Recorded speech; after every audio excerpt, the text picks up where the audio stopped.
Welcome to a rainy day in my life. বিকেল বাজছে ওই ৫টার মতন। এতক্ষণে আমি স্নান সেরে রেডি হচ্ছি ইভিনিং ওয়াকে বেরোবো বলে। ছুটির দিন, তাই একটু ল্যাদ খাচ্ছিলাম আর কি। মা আর মামুনি ওদিকে গল্পে মশগুল। বাপি আর বাবাকে বলে রেখেছিলাম আজকে যেন আমায় না নিয়ে হাঁটতে না যায়। বৃষ্টি তখনও পুরোপুরি থামেনি। বেশ কিছুক্ষণ লেকের ধারে হাঁটার পর চোখে পড়লো এই ফলগুলো। এগুলো ঠিক কি ফল আমার জানা নেই, তোমাদের জানা থাকলে কমেন্টে জানিও।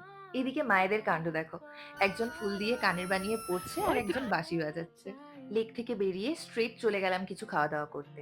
ইভিনিং এ খেলাম বেলজিয়ান ওয়াফলস, আর ততক্ষণে ঘন্টুও অফিস থেকে ফিরে গেছে।